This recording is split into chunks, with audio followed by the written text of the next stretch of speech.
As Hayes was the organizer of Earth Day.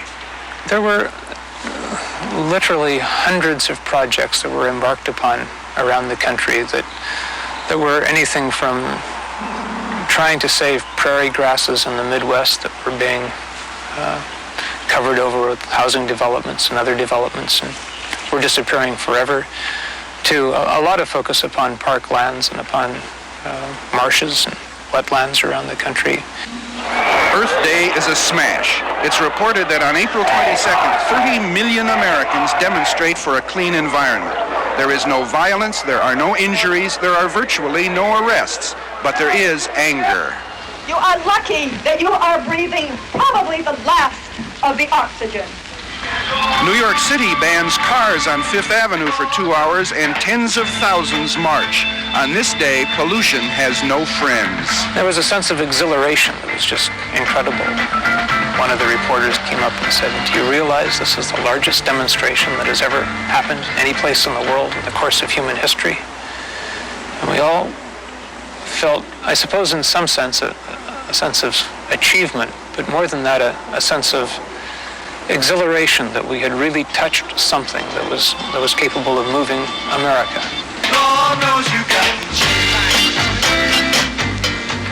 Saving the Earth seemed a fine notion, if a chancy one. That same month, saving the Earthmen seemed even chancier. Lost in space was a real possibility. Come back to the spring of 1970 for the appalling Apollo adventure. Our world will continue with 40 Days of Spring, 1970.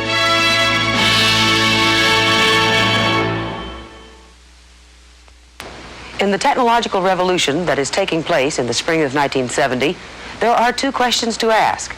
Will man control machine, or will machine control man?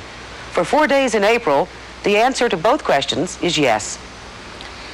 The space program has settled into predictable success in the spring of 70. 2 sets of astronauts have strolled on the moon, and another is ready to go. There is no inkling that the mission might fail. 3, 2, 1, 0. We have commit and we have liftoff at 2:13. It was our third manned mission to the moon, Apollo 13, and no one paid any particular attention to the flight's unlucky number. At first, This is Mission Control, Houston. We appear to have a good first stage at this point. in that spring of 1970, this was the most advanced, most complicated machine man had ever built. It came in 3 parts, or modules. The command module, named Odyssey, the home for the astronauts. Its job is to get the astronauts to the moon and back. The service module. It houses the powerful rocket to change course, and it carries the supplies and power for the round trip. The lunar module, or LIM, named Aquarius. Its job is to take the astronauts to the moon's surface. That's all. No problem. So far. Okay, Houston, we've had a problem here. This is Houston. Say again, please. Houston. Houston, we've had a problem. Here is a bulletin from ABC News. The Apollo 13 spacecraft has had a serious power supply malfunction that could cause the lunar landing mission to be terminated early. One of the service module's 2 oxygen tanks has exploded. The side of the service module blows off. Jim Lovell is the commander. There was doubt in our minds exactly what caused the noise. Fred Hayes is the lunar module pilot. All I really thought was, this is not normal, and it may be something very bad. And it looks to me, looking out the hatch, that we are venting something. We are venting something out into space. We're losing oxygen from our second and last bottle. Are you satisfied that both of these tanks are going down and we're past helping them, even with batteries? The explosion has destroyed the power supply to the command module, and it starts to die, slowly. The lunar module has some supplies and its own battery power, but is not designed ever to return to Earth. The only way to get home was to use the lunar module as a lifeboat. The astronauts are now 200,000 miles from Earth. They can't turn around, so they have to keep going towards the moon, hoping to use its gravitational pull as a slingshot to shoot them back to Earth. The command module has to be abandoned. The crew moves into the lunar module turned lifeboat, where, without computers or guidance systems, they are totally dependent on mission control back on Earth. Earthbound controllers have to figure out how to stretch what's left of the oxygen and battery power to keep the astronauts alive. And the lunar module rocket has to save the day. It has to. This maneuver has to work. If it doesn't work, there's almost no place else to go. And as most of you are aware, there is no rescue possible in spaceflight. The change in course is successful. Apollo 13 will swing around the moon. But the lunar module, Aquarius, which was meant to be left on the moon, has only enough water, oxygen, and battery power for 2 days. The trip home will take 4 days. Houston tells the astronauts to speed up and conserve. On Tuesday, April 14th, 1 day after the explosion, when Apollo 13 is behind the moon, 250,000 miles from home, the astronauts fire the rockets again. It will burn 3/4 of the lunar module's remaining fuel. My attitude was one that we would do everything possible right up to the very last bit. If we bought the farm after that, well, we would go out knowing that we had done everything that we could do. Ground control can do no more for now. An anxious world waits and prays.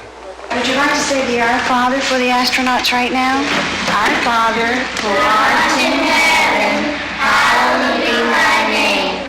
Thy kingdom come. The astronauts are speeding toward Earth, but lonelier than ever. Communication is a sometimes thing. The radio produces more static than information. On the ground, astronaut Joe Kerwin is on the other end. What I remember mostly during the long hours of return is sitting hunched over at the console with my headset on and the volume turned all the way up. And the voice contact with the crew would be an occasional thing, low in volume through a whole lot of hash and static. I'm afraid I didn't copy that, Fred. The next day, Wednesday, still 200,000 miles from home, the astronauts have turned off everything except the radio and a fan. The entire spacecraft is operating on about 400 watts of power. It's dark and it's cold. And the spacecraft is drifting. It might miss Earth entirely unless the course is corrected by hand. The astronauts have to do that twice. Thursday, April 16th. Still 150,000 miles to go. Houston prepares the astronauts for their return to the command module, but the plan is chancy. The batteries in the command module may have frozen, and even if they work, the circuits in the capsule could crack while they're warming up. Friday, April 17th. The carrier Iwo Jima arrives at the point in the Pacific where Apollo is aiming for splashdown. 2.5 hours before re-entry, Jack Swigert turns on the power in the command module and the batteries work. The Earth kept getting bigger and bigger and bigger, and you knew that you had limited time to accomplish all those tasks, to get everything done, because as we approached the Earth, we were going to hit that atmosphere, and you had one chance. Fred Hayes is ill, temperature well over 100, but he keeps working. The crew cuts loose the service module and for the first time sees the damage wrought by the explosion. And there's one whole side of that spacecraft missing. Is that right? Really a mess. Next, the astronauts jettison Aquarius, the faithful lunar module. It will burn up in the Earth's atmosphere. Farewell, Aquarius, and we thank you. It's not over yet. The command module might still miss the re-entry corridor. If we had, somehow missed the Earth, drifted on by, it was my intention that we would remain alive as long as possible,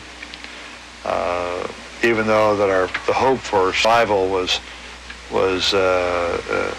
lost, and that maybe towards the very end, all we had to do was to depressurize the spacecraft by opening up a vent, and we could have done ourselves in that manner. If the angle of re-entry is too steep, the astronauts will burn up in the Earth's atmosphere like Aquarius. If the angle is too shallow, they will skip off the atmosphere toward an eternity in space. They hit the atmosphere at 25,000 miles an hour. Even at the proper angle of re-entry, the astronauts will burn up if the capsule's heat shield has cracked. The intense heat blocks communication. As the recovery helicopters take their stations,